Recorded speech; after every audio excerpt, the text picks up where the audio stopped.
Multiple devices එකවර connect කළ හැකි internet like a boss. SLT Mobitel Fiber. Multiple devices එකවර connect කළ හැකි internet like a boss. SLT Mobitel Fiber.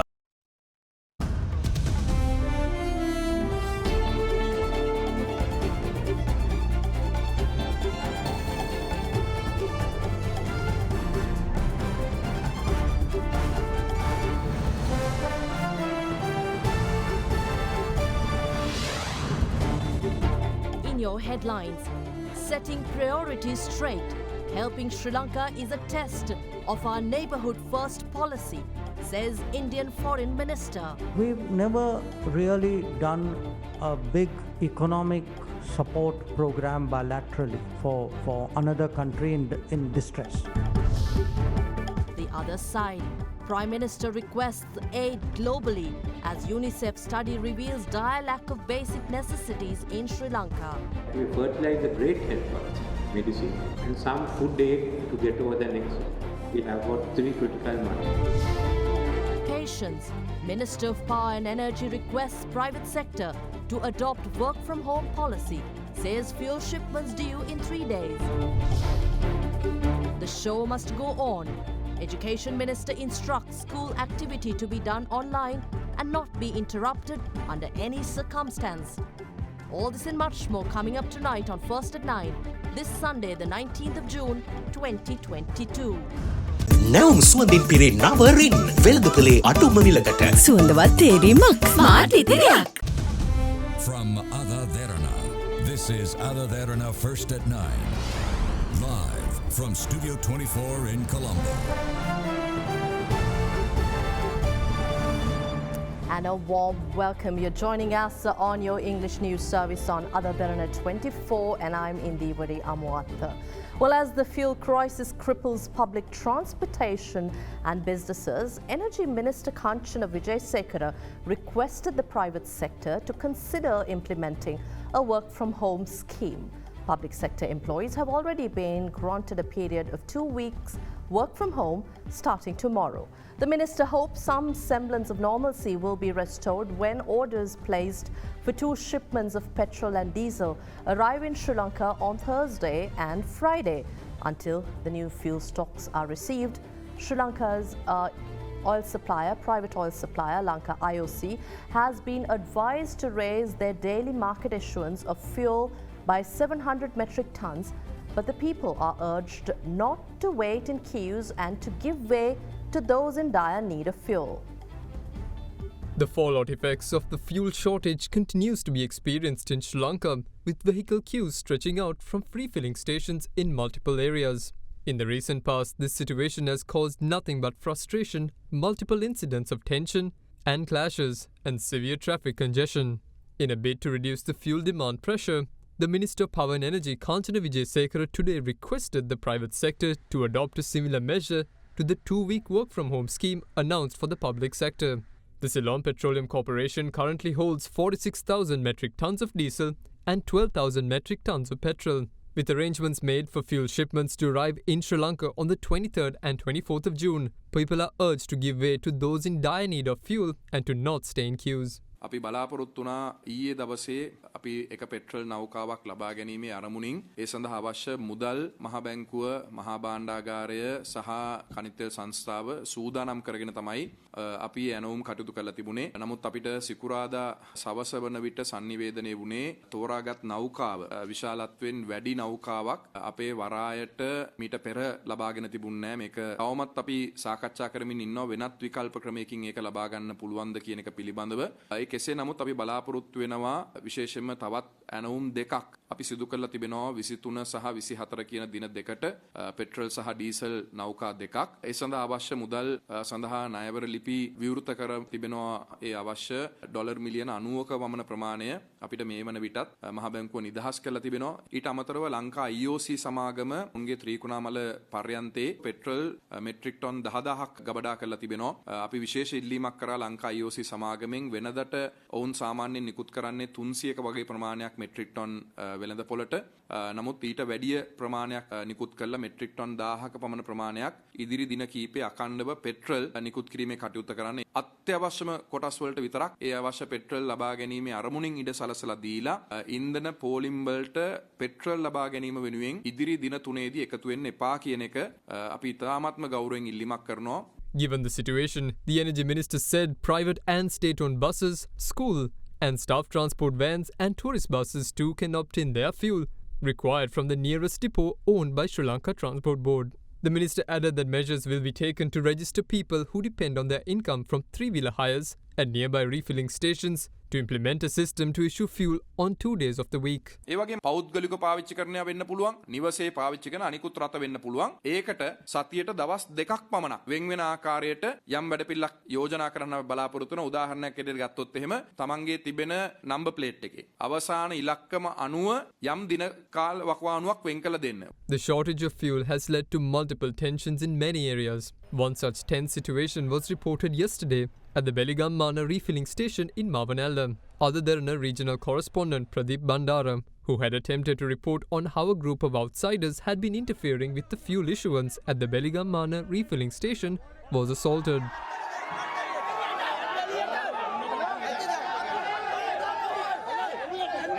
Our correspondent sustained minor injuries and damages to his motorbike and his video camera. Meanwhile, another situation was reported from a refilling station in Maravilla Puttalam, where people waiting in line to obtain fuel refused an announcement by the owner of the filling station that it had run out of petrol stocks.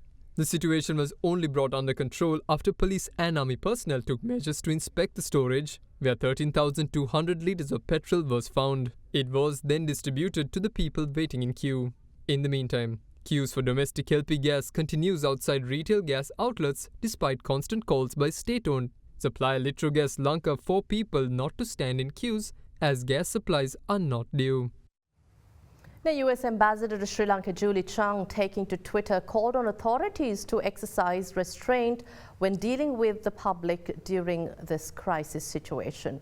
In her tweet, Ambassador Chung said that tensions are naturally rising due to the petrol lines and the power cuts, but emphasized that boiling over them will not address Sri Lanka's urgent needs. As such, authorities are urged to exercise restraint under these difficult circumstances and said that any excessive use of force should be quickly investigated.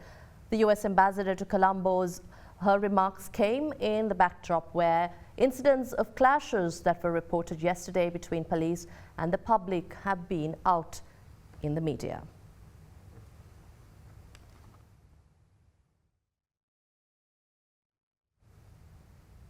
Now, schools within Colombo city limits and suburbs will remain closed for a week starting from tomorrow as students are unable to travel to and from schools due to the fuel crisis. Speaking at a media briefing today, Minister of Education Dr. Susil Premajayantha requested principals of schools in Colombo city limits and suburbs to conduct online education during the 5-day school closure. To facilitate the process, the Public Utilities Commission assures that there will be no power cuts between 7 a.m. and 12 p.m. from tomorrow. Now, there will be, however, a 2.5-hour power cut implemented between 12 p.m. and 10:30 p.m. daily. Due to the ongoing fuel crisis, the Ministry of Education announced Friday last week as a holiday for government schools as well as government-approved private schools. The government then decided to extend the school closure to all government and government-approved private schools within the Colombo city and suburbs for another week starting from tomorrow. නගරවල ඒ අහිමි වෙන දින පහේ නියමයක් හැටියට නෙවෙයි online අධ්‍යාපන ක්‍රමය ක්‍රියාත්මක කරන්නට අපි ඉල්ලීමක් කරනවා ඒ සියලුම ගුරුවරුන් සහ විදුහල්පතිවරුන්ගෙන්. ග්‍රාමීය ප්‍රදේශවල පාසල් විදුහල්පතිවරුන්ට පුළුවන් ගුරු මණ්ඩලයත් එක්ක සාකච්ඡා කරලා කාලසටහන නිසි පරිදි සකස් කරගෙන ඒ සතියට අදාළ වෙන ආකාරයට පාසල් දරුවන්ගේ අධ්‍යාපනය පවත්වාගෙන යන්න අගෝස්තු නිවාඩුව හැකිතරක් කෙටි කළා අහිමි වෙන මේ දින පහේ කාලය එතනින් ආවරණය කරගන්නටත් දෙසැම්බර් මාසයට නියමිත නිවාඩුව වලින් ඊළඟ සතියට අදාළ කාලය Also, upon a request by the Education Ministry, power cuts will not be implemented in the morning hours to facilitate online education. Public Utilities Commission have decided to avoid power cuts between 7 a.m. to 12 p.m. in order to accommodate online teaching. So we are going to keep only 2.5 hours, accommodating the online education between 7 to 12 from tomorrow. The power cuts will be effective from 12 noon to 10:30 in the night. In the meantime, the process of marking the 2021 GCE Ordinary Level examination papers is currently underway. Teachers, however, claim that they are unable to travel to respective marking centres due to the fuel issue. With that being the case, teachers at several marking centres refrained from marking O-level papers and protested today, demanding priority when obtaining fuel. To address this issue, the Education Minister had this to say. උත්තරපත්‍ර සමීක්ෂණය කරන ගුරුවරුන්ට මම විශේෂයෙන් ඉල්ලීමක් කරන මම තෙල් සංස්ථාවෙන් අද උදෙත් විපරම් කළා පෙරවරුවේ රාජකාරියට යන්න කලින් උදේ 6:07 කියන පැය තුලත් රාජකාරිය අවසන්ලා හවස 5:06 කියන කාලය තුලත් ඉන්ධනහල් වෙත යනවා නම් මම හිතන්නේ ඉන්ධනහල් හිමියන් සූදානම් මෙයට අවශ්‍ය සහයෝගය ලබා දෙන්න 110ක් තියෙනවා අපේ මධ්‍යස්ථාන ඒ මධ්‍යස්ථාන වලින් දැනට 5ක් 6ක් වහලා තිනවා ඉන්ධන ප්‍රශ්නය නිසා මම ඇත්තටම ආයාචනයක් කරන්න සියලු දෙනාගෙන් දුර්ලභ පුතාලා පලි නෑ ඒ අයට ඒ අයගේ ගමන යන්න අපි ඉඩ දෙන්න ඕනේ ඒ නිසා පුළුවන් තරම් උදව් කරන්න උත්තර පත්‍ර ටික බලන්න ගුරුවරුන්ට අවස්ථාව දෙන්න තෙල් ටික ගහ ගන්න. Chairman of the Public Utilities Commission meanwhile called on authorities to take and make provisions available to import furnace oil, naphtha and coal required for a period of 1 year to ensure that shorter power interruptions are implemented in the near future. One plant of Norichole has been stopped for regular maintenance, which will take almost for the maintenance activities. I think we know that earlier schedule was to stop this plant for almost 200 days, and we have cut short that period to around 75 days, and there will be around 400 the people working 16 hours day and night to complete this maintenance. I think we are getting almost when we do not have this capacity withdrawn from the national grid, that is almost 280 megawatts per day, we need to find other sources to generate electricity. Fortunately, the refinery is producing almost 1,200 metric tons of furnace oil and around 600 metric tons of naphtha a day. And as we got a confirmation that the shipment which has been cut there for more than 30 days with furnace oil will be released within next 2-3 days. So we will have adequate furnace oil for next 40 to 50 days. What happens is that for the rest of the days, we need maybe diesel until the third coal plant to be reconnected to the grid. So next 75 days, we need to use the oil to generate power. We need to make sure that once we finish our coal stock by maybe September 15th or 20th, we need to import another 2.2 million metric tons of coal for the next 1 year, which will cost us almost $600 million. The coal is very important because it plays a major role providing base power to our grid. We need to find this forex to import and make sure that the next 1 year we will not have a major problem in generating power, as well as we need to make sure that we need maybe another 1 billion worth of oils to be imported to buy furnace, naphtha and diesel to generate power in order to have minimum power cuts within the next 1 year. And we'll be back with more news on the other side of this short break. Do stay with us. Big 3. Welcome back to the news. Now, the spokesperson for UNICEF in Sri Lanka says that their study has revealed that 7 out of 10 families in Sri Lanka are cutting down on food due to the prevailing economic crisis. During an interview with ABC Australia, the UNICEF representative in Sri Lanka has said that Sri Lanka is ranked second in South Asia region and 7th in the world for malnutrition. Meanwhile, Prime Minister Ranil Wickremesinghe made a global call for aid to Sri Lanka to get over what he referred to as the next 3 critical months for the island nation. We know that Sri Lanka has one of the highest child malnutrition rates in South Asia. I'm presuming then that the economic crisis has just exacerbated that situation. Prolonged power cuts, long fuel queues, empty supermarket shelves, rising prices, the characteristics of the current economic crisis. And according to a recent UNICEF assessment, 7 out of 10 families that we spoke to have informed us that they are cutting down on food. So if they were getting 3 times, they are down to 2 or 2 to 1, and in the quality of food that they are eating as well. Sri Lanka was already, as you mentioned, the 7th most malnourished country for children in the world and the 2nd in the region. And we fear that with the current crisis, this can only get worse and worse unless urgent action is taken. Well, as you say, the families now are trying to cope with this crisis, but how is that playing out and impacting children, particularly young children who are developing? The crisis is really pushing families to their limits. Children are not able to access the basics of life because of the country's inability to import essential commodities like fuel, the electricity cuts, which are affecting the vital services on which children depend, like hospitals. We received from the Ministry of Health a list of 25 essential medicines, including for use in intensive care unit or for treatment of life-threatening diseases that are going to run out in the next 1 to 2 months. Children are not able to go to school because their school vans don't have fuel. The school meal that used to be provided for children, the price has more than doubled. And so that is no longer affordable. That was a major incentive for children to be able to go to school. Now, we know that UNICEF is launching an appeal to save the lives of children in Sri Lanka. These funds that will be raised from the appeal, where will that go? Which programs will it fund? So UNICEF is calling for an urgent action really to support the immediate needs of children. We're aiming to be able to treat children who are severely malnourished, to be able to provide water to communities and families that now are not able to get the adequate amount of water because of reduction in pumping for water. We are aiming to be able to provide pregnant women with nutritious diet so that we can avoid malnutrition of mothers and malnutrition of more children. We are aiming to provide mental health support to children. The distress that parents are going through is all squarely, resting on children. And so these are really the most immediate urgent needs that we want to be able to support now to avoid a worst-case scenario. In the last few weeks, Sri Lankan asylum seekers have been found in Australian waters. What are you hearing about people trying to leave the country? The crisis is forcing people to take desperate measures into negative coping mechanisms. Some of the families that we have spoken to here are, selling their assets or pawning or borrowing. And that's really how people are affected. There is nowhere to turn to. Just before, about 1 year ago, I was working with UNICEF in Yemen. I've been in Somalia, I've been in South Sudan. But this is a crisis like no any other. There is nowhere safe to run to within the country.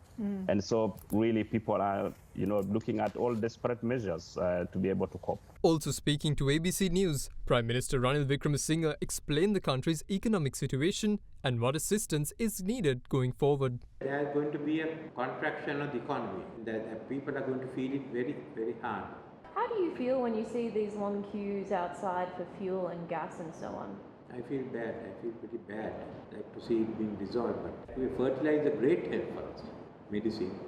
We have, and some food aid to get over the next. We have about 3 critical months. Now, Indian Minister of External Affairs Dr. Subramaniam Jaishankar says that helping Sri Lanka during the crisis hit period is a big test in their neighbourhood first policy, adding that India will help the island nation in whatever way they can during this period. During an interview with CNN News 18, the Indian External Affairs Minister said that India has not extended such massive bilateral economic support similar to the assistance granted to Sri Lanka to any other country. Yesterday, India's Minister of External Affairs Dr. Subramaniam Jaishankar chaired a parliamentary consultative committee meeting on the situation in Sri Lanka. The meeting was also attended by India's Ministers of State for External Affairs V. Muralidharan, Meenakshi Lekhi and Rajkumar Ranjan Singh. Taking to Twitter after the meeting, Dr. Jaishankar said that a good discussion was held in a positive atmosphere on various issues pertaining to Sri Lanka and India's role on assisting the island nation. Dr. Jaishankar added that there was unanimous support among participants of the Parliamentary Consultative Committee meeting on the need to stand with the neighbouring country in this difficult time. So far, India has extended support to Sri Lanka in the form of credit facilities to purchase essential goods including fuel. The neighbor has so far disbursed 2 lines of credit amounting to $500 million and $200 million to purchase petroleum products. Another facility of $1 billion was separately provided to Sri Lanka to purchase essential food items. Yet another credit facility of $500 million for petroleum product purchases is expected to be disbursed to Sri Lanka soon. Meanwhile, speaking during an interview with CNN News 18 yesterday, the Indian External Affairs Minister Dr. S. Jaishankar was quizzed on India's role in assisting Sri Lanka through the period of crisis. What is your best understanding, sir, of how soon the crisis there can be assuaged, and what is it that India can do more, if at all there is, to address the concerns in that country? I don't have really a good fix on the timelines and so on, because I think it's really a very deep problem, and I think they are still sort of working their way through it. My understanding is that they have to engage the IMF. There will be discussions with them. There will be policy recommendations which will be made. Often those are not easy recommendations for any country. Once upon a time we had to go through something like that. Pakistan is grappling with something similar. So it's very hard sitting outside without a full visibility of their problems to pass a judgment. But the fact is that this is our nearest neighbor, or it's among our nearest neighbors. A lot of the land neighbors are there as well. And when you see them in such dire straits, obviously we'll have to step out and do what we can. And in some ways, it's also, to my mind, a level up for us. In the past, we've responded to situations. It could be like a first responder HADR situation. We sent a peacekeeping force to Sri Lanka. Where Bangladesh was concerned, we sent the military in. But we've never really done a big economic support program bilaterally for another country in distress. So it's been something, it's taken up a lot of our time and attention, but Prime Minister was very clear that in many ways this is a very big test of our neighborhood first policy. So if you can see the international response, I would say, we stand out as a country which has really done what it could, but my worry is that a lot of the big concerns are still ahead of us. Now, the much-awaited International Monetary Fund visit to Sri Lanka will begin from tomorrow and go on until the end of this month. An IMF team is scheduled to visit Sri Lanka from tomorrow until the 30th of June to continue discussions with Sri Lankan authorities to reach a staff-level agreement.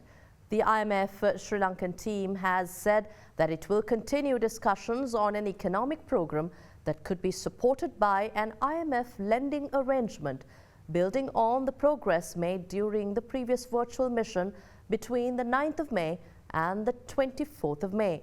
It further reaffirmed its commitment to support Sri Lanka at this difficult time in line with the IMF's policies. Welcome back to the news. Minister of Foreign Affairs Professor G.L. Peiris, during a meeting with the UN High Commissioner for Human Rights, Michelle Bachelet, assured Sri Lanka's continued active engagement with the international system, including the Human Rights Council, in a candid and transparent manner. During another meeting with the permanent representative of Australia to Geneva, the foreign minister assured Sri Lanka's continued commitment to combat illicit migration, which Sri Lanka views as a humanitarian calamity. Minister of Foreign Affairs Professor G.L. Peiris recently met with the UN High Commissioner for Human Rights Michelle Bachelet on the sidelines of the 50th session of the UN Human Rights Council in Geneva. During the meeting with Minister Peiris, he assured the High Commissioner of Sri Lanka's continued active engagement with the international system, including the Human Rights Council, in a candid and transparent manner. He also described the results achieved on the ground by local mechanisms, including the Office of Missing Persons, the Office of Reparations, the Office for National Unity and Reconciliation, the SDG Council, as well as independent institutions such as the Human Rights Commission of Sri Lanka.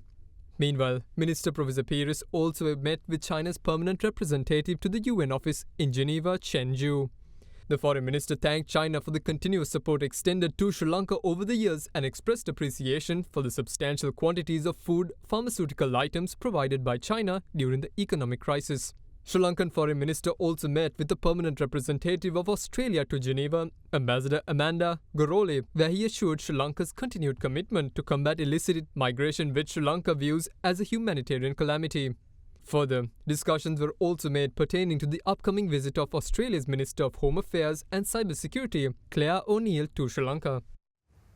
Also in tonight's news, the Ministry of Health has decided to remove the mandatory requirement of COVID insurance coverage, which was made compulsory for foreign passport holders visiting Sri Lanka. The Director General of Health Services, Dr. Asela Gunawardena, stated that the Ministry of Health has been instructed to remove this insurance scheme necessity with immediate effect. The Director General of Health Services further stated that written notifications in this regard have also been sent to the relevant institutions.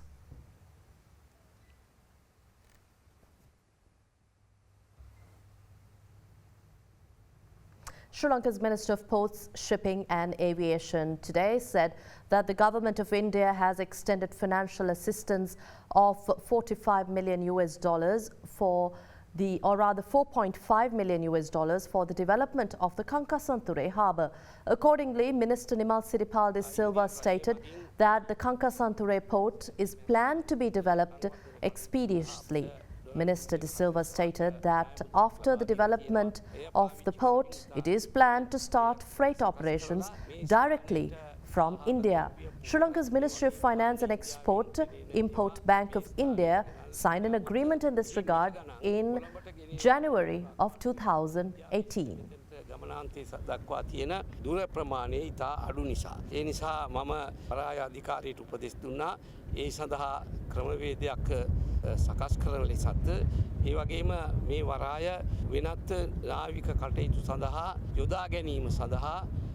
And that's all for tonight. Thanks for watching. Good night.